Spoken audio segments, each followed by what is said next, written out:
Hi. We're going to start this morning with a really, really exciting conversation.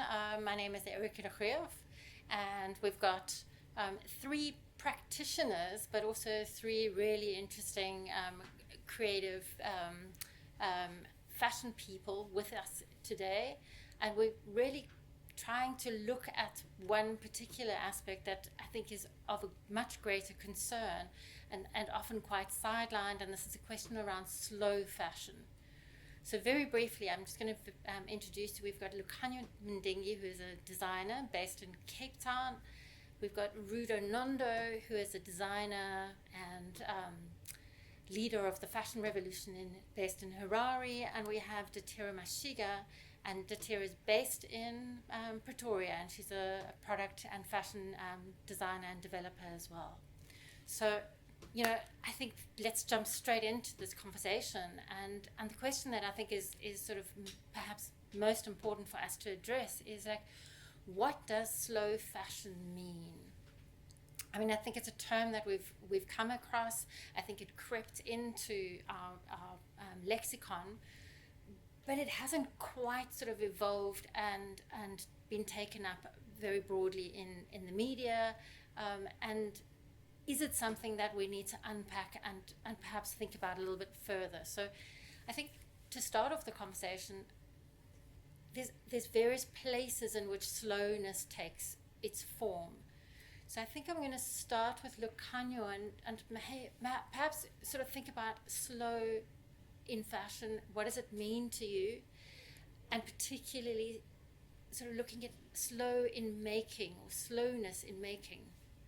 Well, for me as a designer and for those that I've been so fortunate enough to collaborate with through design, it simply means consideration and mindfulness more than anything else, and really being pressed to the mark of constantly working within those two pillars, and taking our time and making sure that the spirit of timelessness and mindfulness and consideration are really harnessed within the whole design process. So it's not rushing, it's being very steady and just working in a way that suits myself and those that I am working with. So that's what it essentially means to us, because if we have an approach of mindfulness and consideration, we really are able to understand each step from A to Z, and really just be present with each and every single moment moving forward. So that's exactly what it essentially means to us and those that we have been collaborating over the years. Maybe Lucanyo, maybe just to give an example of perhaps a process where you're mindful through the process. Yeah. Of course. So for the last 2.5 to 3 years, we've been working with a particular fashion, actually textile designer who is based in the Somerset West, and she predominantly focuses on felting. And as you know, I don't want to assume, but felting is a very specific, but also very hands-on and intimate process of textile development. There's no loom or interlocking whatsoever. So it's pretty much using your ingenuity, your hands, a very special kind of soap and water, and also the yarns being mohair or merino wool, or predominantly it's always wools, and using that process to create something that is very solid and steady. But what has unfolded for us over these last 3 years is that we are constantly going back to the blueprint of it and seeing what we've done previously to see how we can make it better, and really adhering to all those steps that we've done before and seeing how we can refine things to make it a lot more solid and stronger, and really taking our time with it, actually. And it's been such a revealing experience to see that this technique has so many techniques within the whole process, because one can really create their own signature styles of felting, and also familiarizing yourself with the raw materials that you're using, being it the kid mohair or the merino wool. So that in itself, really, that practice of textile development really did set the tone of having a more considered and mindful approach in design in general. And it really allowed us to go into focusing more on pattern development and focusing more on garment construction. Because if you're able to carry those principles throughout your whole business and throughout your whole system, I think what unfolds is something that's really special, and it creates, you end up creating products that are really, really strong and have a sense of longevity and able to transcend time through the quality that and time that has gone into the whole process of making it. Well, look, Anya, it really sort of makes me think of like the roots of a tree and the kind of research and the kind of time that it takes to build at the bottom from the materials right up, and the kind of respect that then follows that material through into its design process, into its making process, into its retailing process, and hopefully that translates into sort of consumer awareness as well. I mean, it's no easy task to do this, because at the same time you're running a business and you're really trying to make the marriage between business and design work. So while you are practicing and exploring and doing the research with those that you're collaborating with, being textile development specifically for our label, you still have a whole business to run. So it's really being mindful of like how you can still have constant revenue coming in within your business, but also making sure you're still able to practice this slower approach of design development. Thank you. Yeah, I think Datira, I think this is something that I think you would also be familiar with, sort of thinking about it as key and integral to your business. And so I'm curious to think of, how have you considered or conceptualized slowness in fashion in your own work, and where does this timelessness come through? In what way? Is it drawing back to an ancient history, to kind of a very personal legacy? I know in a lot of your work you're drawing on much deeper personal stories as well. So initially when I started my brand, my entire concept was centered around heritage, Serati being the company that I established. I realized in the process that there was not enough technologies. Well, at university level, we were not given, I mean, in a sense, we were not given the creative understanding of what our traditional techniques, South African specifically, and African traditional techniques entail. So I used Dagama fabrics. I started out with, your cotton twirls and just the basic and simplistic understanding of what textile and fashion can do together. Then after that, I realized that I was obviously very curious about what it was to be a South African designer and marry. And then I looked at what it was to be a French designer and how the French use so much of their traditional craft and techniques in everything that they do. They apply themselves completely in any kind of design format that they go into, integrating their ingenuity as Italians or the French. Now, when I looked at South African design or in the African context, I found that personally, my heritage is multifaceted. I'm Zulu, Sotho, Pedi, Tswana, and all of those are only tidbits. So I've never had enough. I won't say I have the same understanding or the same cultural milieu as a typical or a traditional Pedi person. So I've had to then reimagine my identity through textiles, applying it onto concepts and designs. And in creating one of a collection that I did in 2017, I then decided to do a few things at the same time. I upcycled clothing that I store bought clothing specifically from Mr. Price, because I wanted to focus very much on local retailers and what they were contributing as mass marketers, and how I could integrate my understanding of cultural techniques in a very experimental way. So I did a lot of weaving, abstract weaving. There was a lot of embroidery and experimental printing that I did, all of which I borrowed from my understanding of what my culture is. So what I've done, what I believe what the trajectory I'm on now for my brand is that I rather marry language more into the everyday aesthetic of the actual brand, as opposed to using specific techniques and then calling them pedi. Rather having a collection or a button or an item in itself radiate as a kunup, and then teach people about the understanding of what that word is and where it comes from, and how I feel what that does is that it gives value to that item. It gives persona to that item, and that's actually what I've seen with all these, especially the traditional items. I have my great grandmother's singer machine. Now we all know that singer machines were not made in Africa. Traditionally, they're not made here, but the machine has taken on a personality of its own through the years of me handling it. I've had it since I started design, and I don't think I don't know, I don't necessarily know where it's made, but I identify it with my grandmother, and that's my great grandmother, and that's the story I stand by.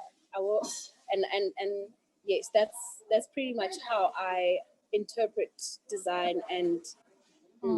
So maybe I'm just going to just extend that a little bit. The idea that something that is so many generations, and what you're doing is you're trying to go back in time, which is a different kind of conversation to, I think, what Lucan was saying. He's saying spending time in the research and spending time with the materials. You're excavating history. You're looking into history, and you're doing the research in that history, and then bringing that into your contemporary work. So it's a very deep time that you're working with. And how do you feel that people relate to that kind of history in your work, in something that is supposed to be so contemporary, which is fashion? What I've seen is that whenever an individual, especially designers, take on the role of educator, especially when it comes to creating products, they are I want to talk to myself about in the third person, but what we are able to do is then create a new narrative about a particular item.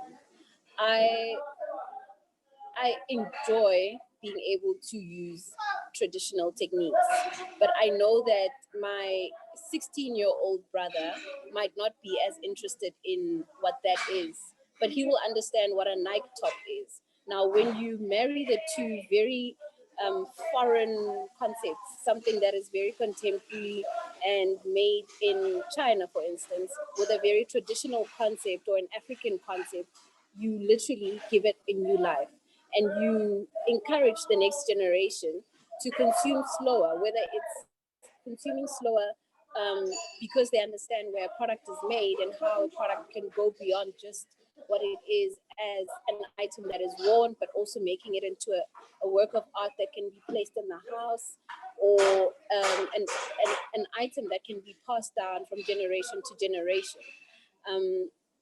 Yes. Great. Thank you. I think, Rudo, I think we're moving on to you, because I think these are a lot of the things I'm seeing that you're in agreement, that there's something about a slowness in terms of the way in which we think about products.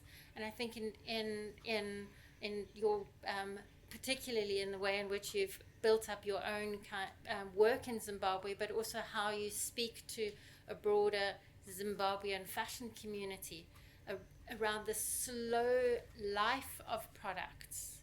I don't know if you want to talk us through a little bit of the idea of what that means to you and your work. Yes, most definitely. Thank you, Titira. You brought all these memories as well with your conversation around the singer machine and, you know, your grandmother, because funny enough, my grandmother actually passed down her singer machine, which was bought in 1950 to me. So just looking at the history there as well, and just looking at how she used the machine, it was basically, you know, to make clothes for the family. And that is where my love for slow fashion started coming, when I started looking at the actual tradition and looking at clothes and the meaning that we have, you know, the meaning that our clothes have. When I look at it, for me, it's more now prolonging the clothing life cycle and, you know, taking it back to the old traditions, which are, we grew up in a culture where clothes would be mended, they were not thrown away. And, you know, you'd love, I have pieces of clothing that, you know, from when I was a child, I would hold on to for 3 or 4 years because I was like, that is the dress. So it all started then. And as I've started evolving now, just as I've started designing, I've actually started looking at what happens to our clothes when we actually take care of them, and actually realize that as we take care of our clothes and our material, they can actually be reused, upcycled, recycled. And this is where my work has been predominantly in Zimbabwe, especially through Fashion Revolution Zimbabwe, where I've been educating fellow designers on how we can start looking at circular design. And as you, well, what our situation here is basically that designers are contending with clothes that are coming in through, you know, the secondhand bales and secondhand clothing markets. So it's now having a look at how we can then reuse these clothes, right? And not look at them per se as a threat, but then we started looking at how to prolong their life by giving them new life and redesigning those clothes. Designers here, I would mention one, for example, House of Stone, who actually had a slow collection which was based on upcycling denim. And those are the practices that we have now started to look at. And I find that also by working with materials that are already in circulation, and again, you know, redesigning, we're now also telling our own story, based on the designs that we are now coming up with. So that is basically my relationship with slow fashion and how I train and talk to people about slow fashion. It's about, before you throw it out, have a look at the garment and see, can you mend it? You can mend it, you know, by hand stitching, you can embroider, or better yet, you can actually redesign that garment into something else. I'd also give you an example I'd mentioned earlier to Erica when we had a conversation about how the journey for me has also involved, like, not only clothing, but looking at materials as well, seeing how we can prolong the life of materials. One example would be velvet that I used on a set. And, you know, was mainly to cover the ground because we wanted the ground to have an earthy look. And then I got a call about, you know, coming up with a collection during COVID. And I was like, guys, I'm not going to the shops to buy, you know, to buy fabric. Let's see what's actually in the house. And as I was going through previous collections, I found a natural toned silk. I found the gold velvet, which is literally just behind me. And again, that material has now taken new life. And as with my clothes, if they don't go to a person, I will literally then see how we can then further dissect them and then design, you know, design something new.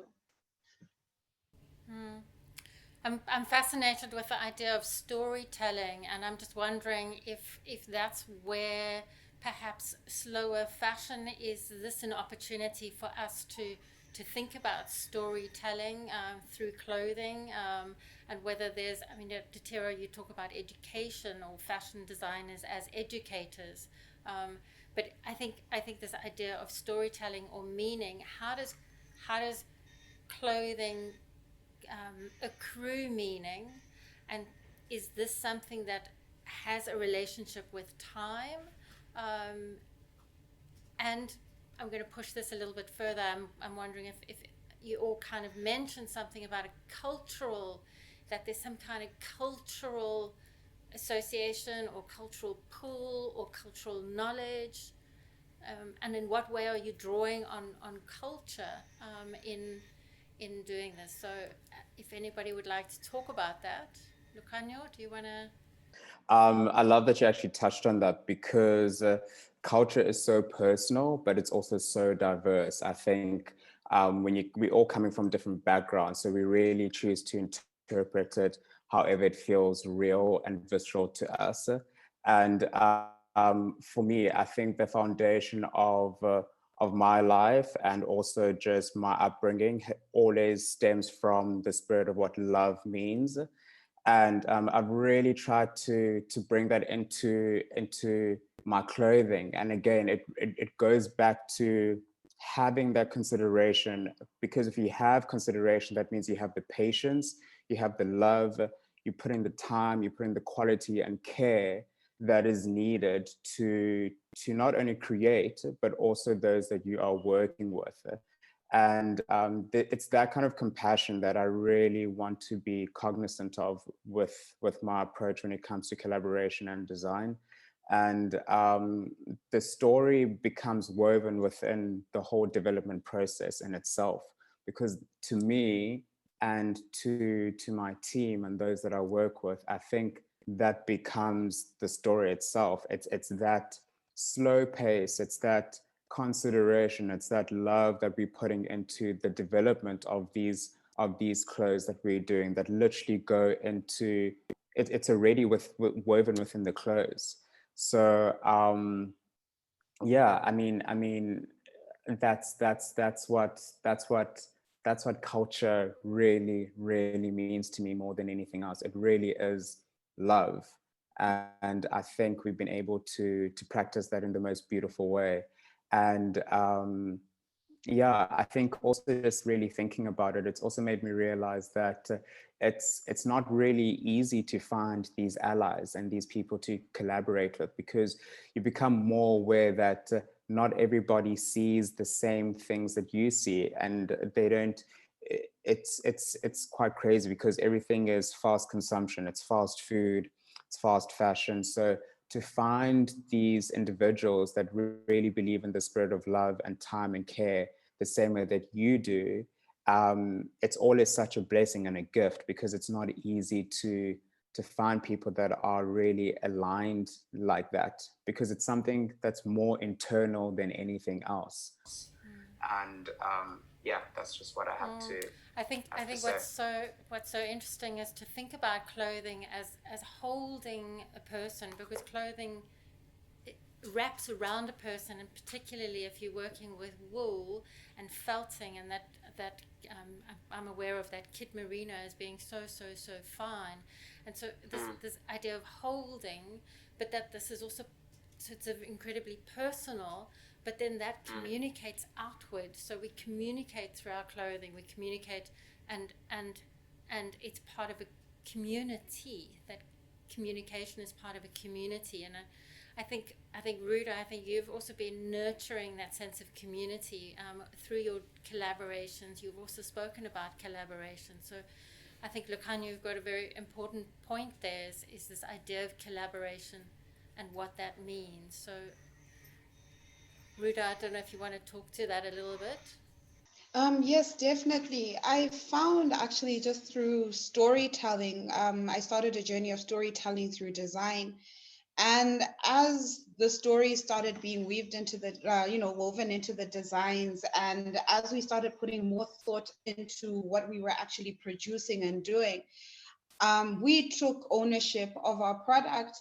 But not only that, our consumers bought the product not just because they were just buying a product, right?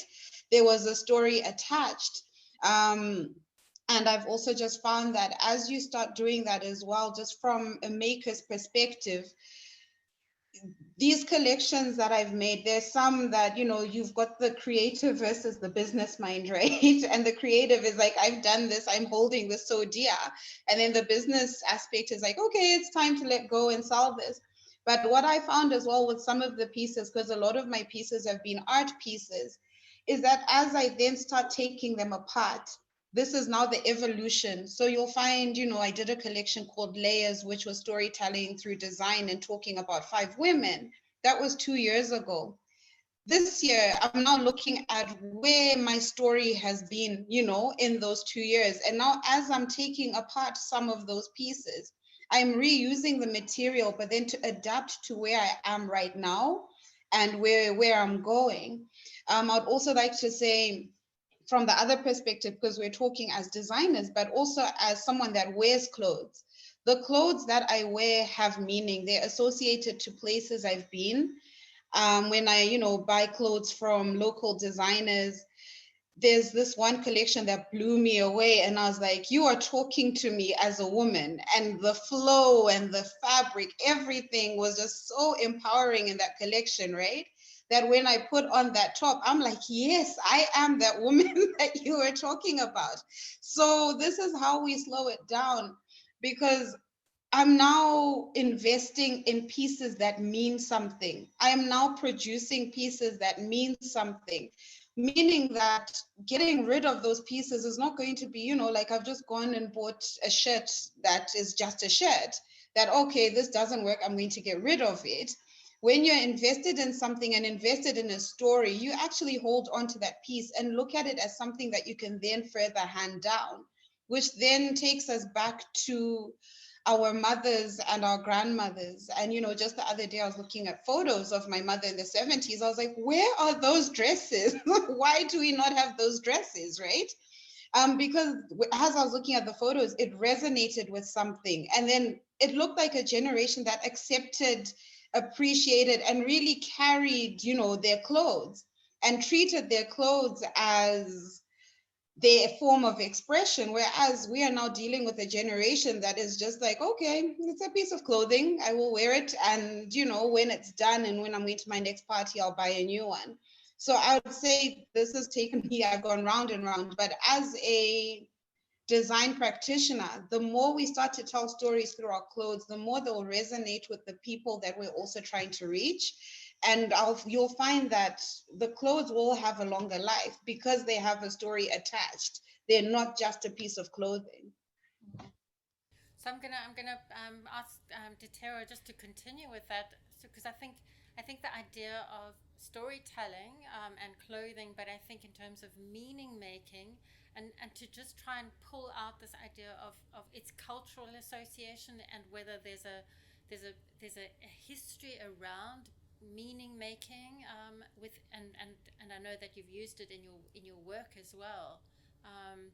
Around research and meaning and storytelling.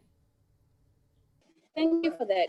One thing that I found also very interesting when weaving these stories and creating a new narrative is that you really have to be inclusive. As much as you, as a designer, want to empower women or empower, we need to remember that we're living in a very dynamic world, and fashion has played a big role in, whether it's oppression or just restricting certain people to certain places and ideals. So when creating these stories, I use Sepedi words, and I use there's a book that I work with. It's called Maramakadika. It's a Sepedi proverbs. And even in that book, I mean, there's a lot of proverbs that are very sexist, but then the thinking about how can fashion change the narrative of this particular text, because what happens is that these are textbooks that are still used in school at the moment. So there's an entire generation that stands to be educated or re-indoctrinated through with these particular books, but that's happening at just education level. How can we as designers also have an impact on that? How can we add value and help the next generation sort of understand that it's not just text, it's aesthetic, it's a holistic life that you really need to consider when you think of design. I love what some of these Scandinavian countries are doing with bacterial development, and how They are making fibers out of is it cactus and bacteria and all these new innovations. And I would love to see what a South African designer can do with the moringa plant or the amarula tree. What kind of textiles can we innovate through those? Because then that can be our story as well, one that we can document and have outlive all of us. Because I'm also on the fence on the thinking that slow fashion is a bit romantic, and we also need to crack down and realize that yes, we are pioneers in this specific topic, but how are we looking at it from an education perspective, from a health perspective, from a science and technology perspective as designers? How are we going to make sure that it's not just sustainable as a concept, but as a lifestyle? And I would love someday to be able to actually relay these stories, because that's how I know who I am. It's a story that I got told by my mom, that I got told by my grandmother. And I wish there was a little bit more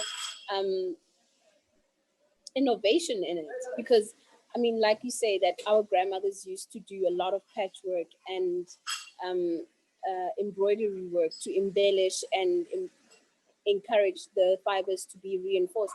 Now, how are we retelling these stories as modern day designers? I mean, they did that, yes.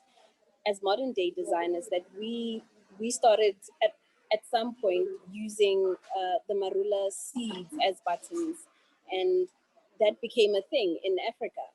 And we were the pioneering nation that found a better use for textile waste, and how we did that, and why we did that, and why that kind of thinking needs to keep evolving. Yeah. Yeah, I'm going to go on to Lucanio. Yeah, I just love what Detira said about slow fashion being romanticized. What I've picked up just being within this industry, that like sometimes titles are there, I get it, because they're important, but also sometimes titles can be so dangerous because they hold so much power or they impose so much pressure. I think if you use keywords such as innovation or mindfulness or considered, I think that's enough. That's actually enough without having to put a stamp to say this is sustainable or this is slow fashion. Not to say we have to sway away from those titles completely, but I think if you're just able to look at keywords and use them as a yield of some sort in your approach of development, I think what can unfold is something so special without having any pressure imposed as to what it is, but being cognizant that you've used innovation or you've used consideration or you've used your time to create something that's really special and real and true. And it ends up being what it is without saying this is a slow fashion design or this is a fast fashion design or this is a sustainable design. This is a design that has X, Y, and Z, and we were yielded by these words of innovation and a spirit of heritage or consideration or mindfulness. I think people just need to be quite cognizant of those things and their approach of how to go about these projects. I think this is maybe just an opportunity for us to kind of wrap this up with a key question that I think I was also trying to kind of come up with. You know, is slow fashion the most useful term for us? And particularly if we're thinking from Southern Africa, is it a term that suits us? And I quite like, Detira, I think you're pushing towards this, that it almost needs to do the opposite of romanticizing notion. It needs to. Slow fashion is disruptive. Slow fashion is innovative. Slow fashion is leadership. It's not the opposite of fast fashion as being non-fashion. So is there another word that we could maybe and maybe think about as a kind of useful term? Artisanal is something that kind of gets thrown in. but again, it sort of positions it slightly to one side. And how do we as practitioners in the global south, how do we take ownership of this disruptive, innovative, leading mode of making what we call fashion? I'm not sure if I'm going to answer, well, I'm going to answer it as I understand it. And like you said now, Erica, that slow fashion is a call to action. And maybe as it grows and in our understanding of what it really is in in our context in Africa, perhaps we'll have a word or a phrase that sticks. It is a very European term. I can't imagine umama like deep down in Zululand or Limpopo being able to understand exactly what that is and why it's important to consume slower, because chances are they're already doing that. And now why aren't we also looking at it from a reverse perspective, that those people who are already doing it in the homelands, how do we integrate that very specific knowledge or language in design into something that can be mass understood throughout Africa, something that we can take ownership of completely and know that we've defined it and this is what it is. So I'm answering a question with a question. That's great. If I could jump in, the words that I just kept thinking of were thoughtfulness and mindfulness. And when we take it back to tradition and we take it back to, the generations before us, they were very thoughtful and mindful in their purchases. They didn't purchase on a whim. So if we look at it, because you are all right, even as I'm thinking fashion revolution is a movement. We are activists, right? So yes, it's not a polite thing, but we have to now be thoughtful, and we have to encourage, or as designers as well, we need to start putting thought into what we're doing. We need to take into account the holistic view of fashion, which is how the clothes make us feel, how we feel in the clothes, and also have a look at the different elements as to what the different materials are actually doing for our health. So we have to take a mindful and wholesome approach to the whole design process. And then as we take it back, to the mamas that you're talking about, is looking at them and seeing how they live their lives. They're very wholesome in what they do. They put thought into what they do. They don't just behave on a whim. There is method to everything that is done traditionally. Yeah, Lucania, do you want to consider some other terms? I think it's actually just one word. I think it's discipline, essentially. I think discipline also becomes the foundation of how you can practice this, because if you're going to be pragmatic and if you're going to innovate, it's not an easy thing. And if you're going to disrupt, it's not an easy thing to do. There's going to be so many trials along the way where it's not going to be easy. But if you press against the mark and if you're disciplined to not see those hurdles or failure as a scapegoat to just give up, I think you really need to have a sense of discipline within yourself and within your team to really continue the momentum of what you're trying to achieve. Yeah, and that there's a strategy, that there's a real critical strategy to kind of disrupt these kinds of rules and regulations that have dominated pretty much 20th century fashion. And particularly, I think, to empower local voices and lift the kind of product language around your products, language around your work, to kind of develop these words. So I think a really, really important opportunity for all of us to think about, what kind of names do we talk about? How do we speak about our work? And I think we've shared a couple of really important points here today. So I think with that, I think we need to wrap up this conversation.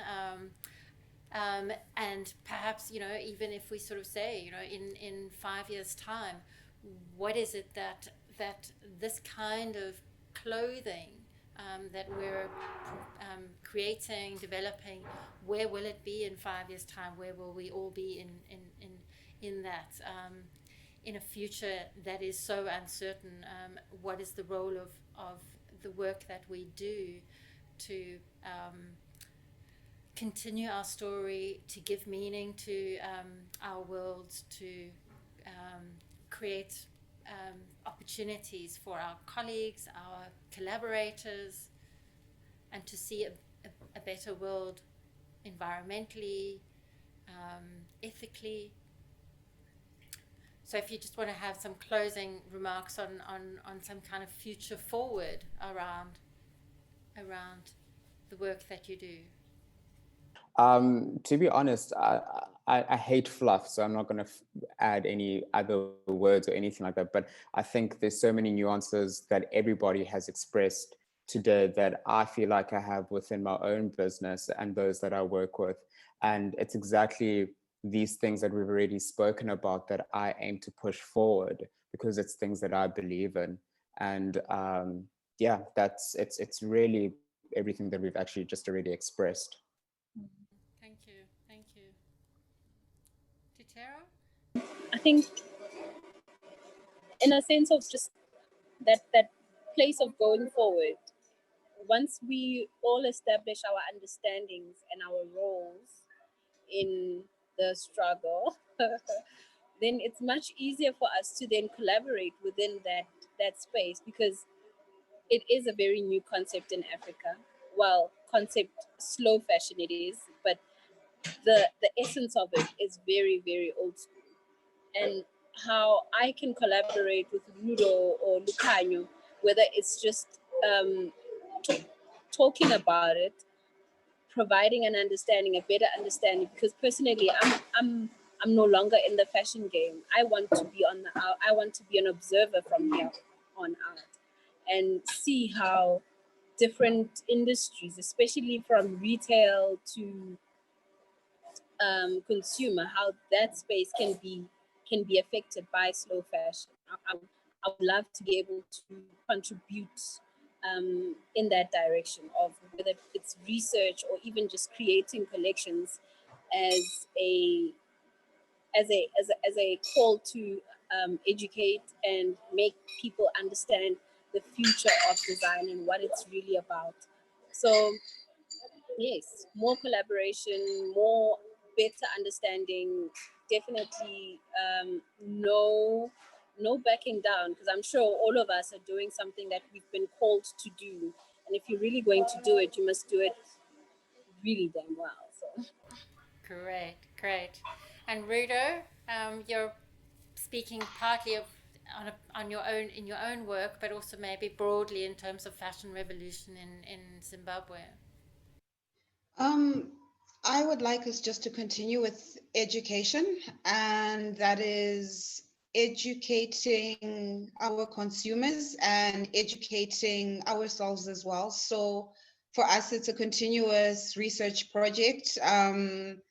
It is now, it's no longer we're just doing things for the sake of doing things, but we are putting a lot of thought into what we're doing, and hoping that as we start to, conduct the research and educate, that we will also start to learn new things and then develop more sustainable practices into the work that we're doing. So going forward, that is where we are, definitely taking more people with us, and we just continue with the movement. I think the movement is a very good collective force that we're hopefully gathering momentum around. And thank you so much for being part of this conversation. And as all of you are leading already and pioneering already in the work that you do, I'm sure we're going to cross our paths and perhaps even empower each other further through this collaboration. Thank you so much for joining us. Thank you. Thank you. Thank you.